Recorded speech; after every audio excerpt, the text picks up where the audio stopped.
두루마리를 서기관 엘리사마의 방에 두고 뜰에 들어가 왕께 나아가서 이 모든 말을 왕의 귀에 아르니 왕이 여후디를 보내어 두루마리를 가져오게 하매 여후디가 서기관 엘리사마의 방에서 가져다가 왕과 왕의 곁에 선 모든 고관의 귀에 낭독하니 그때는 아홉째 달이라.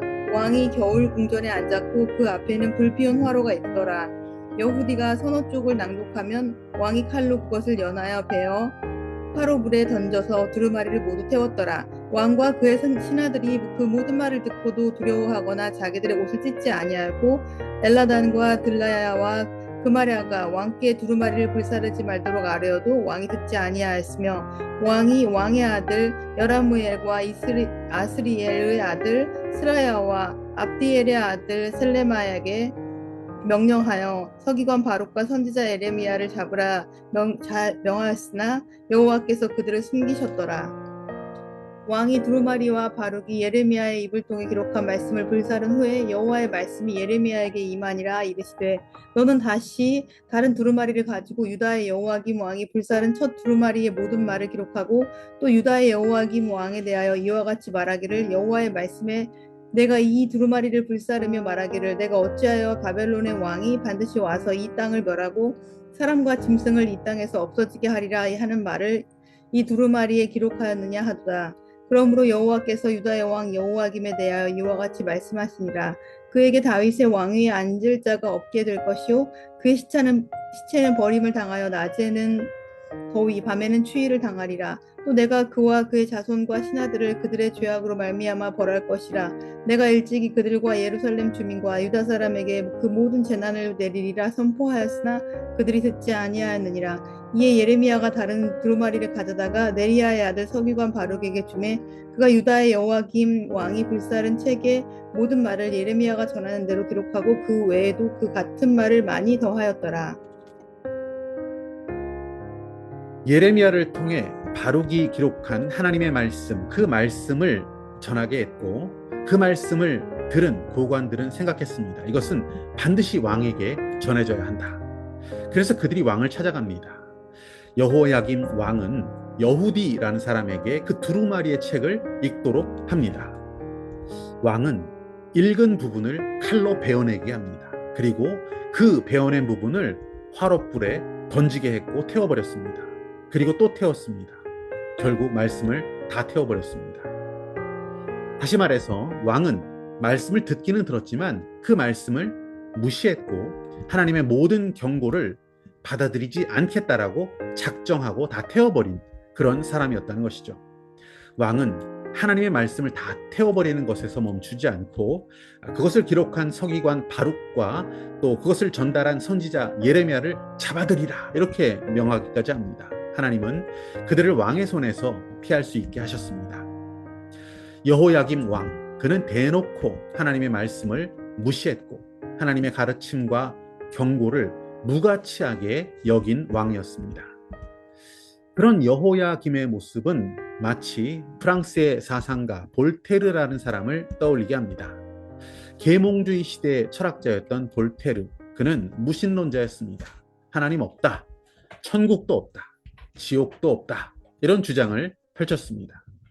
또한 그가 했던 충격적인 주장 중에 하나는 100년이 지나고 나면 이 지구상에 성경책은 단 한 권도 남아있지 않고 기독교는 영원히 사라질 것이다. 그가 이렇게 말하기도 했습니다. 하지만 그의 주장과는 달리 성경은 여전히 지금도 세계 최고의 베스트셀러입니다. 아이러니하게도 그런 말을 했던 볼테르의 집은 성경을 인쇄하는 인쇄소가 되었고 성경을 보관하는 창고가 되기도 했다고 전해집니다. 여호야김, 하나님을 거부했습니다. 하나님 말씀 들었지만 결국 화롯불에 다 태워버린 자였습니다. 하나님이 아니라 자기 자신을 세상의 중심에 세웠습니다. 그리고 자기의 뜻과 의지대로 살아가려고 했었던 자 여호야김. 우리는 세계관이라는 단어를 자주 사용합니다. 어떤 세계관을 가지고 있다. 나는 이런 세계관을 가지고 있다. 이런 말들을 합니다. 사전을 찾아보면 세계관이라는 말의 뜻은 세계와 인간의 관계 및 인생의 가치나 의의에 대한 통일적인 관점을 세계관이라고 합니다. 결국 이 세계관이 모든 것을 결정합니다. 세계관이 다르다는 것은 모든 것이 다르다라는 것을 의미한다고 할 수 있습니다. 여호야김 왕, 그의 세계관은 하나님의 말씀을 불태워버리고 무시하는 것이었습니다. 그의 세계관은 자기 욕망대로, 자기의 소견에 옳은 대로 살아가는 것이 그의 세계관이었습니다. 유다 나라는 그런 세계관에 사로잡힌 왕 때문에 결국 멸망의 길로 갈 수밖에 없었던 것입니다. 그렇다면 우리는 어떤 세계관을 가지고 살아가고 있습니까? 위대한 말씀, 하나님의 말씀을 신뢰하는 세계관, 하나님 말씀을 사랑하고 그 말씀대로 살아가고자 힘쓰는 세계관, 하나님의 말씀이 우리의 세계관이 될 수 있다면 얼마나 좋겠습니까?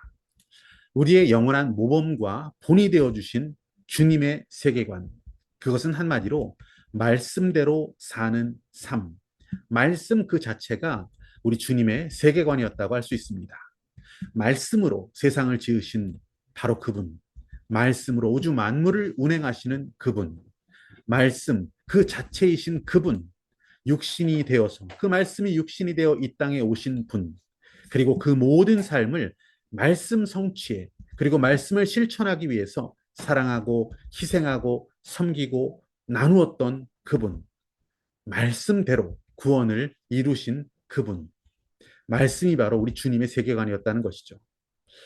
우리가 하나님의 사람이고 하나님의 사랑받는 자녀라면 말씀이신 우리 주님을 따라 살아갈 수 있기를 원합니다. 여호야김 왕은 하나님의 말씀이 기록된 두루마리 책을 불태워버린 자였습니다. 그가 두루마리 책을 불태웠다고 해서 하나님의 계획이, 하나님이 하신 모든 말씀과 그 경고가 사라지거나 무효가 되는 것은 아니었습니다.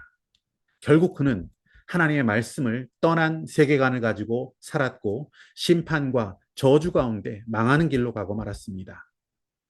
말씀 안에 변하지 않는 진리가 있습니다. 말씀 안에 우리의 구원이 있습니다. 매일 그 말씀 안에서 살아갈 수 있는 저와 여러분이 되시기를 축복합니다.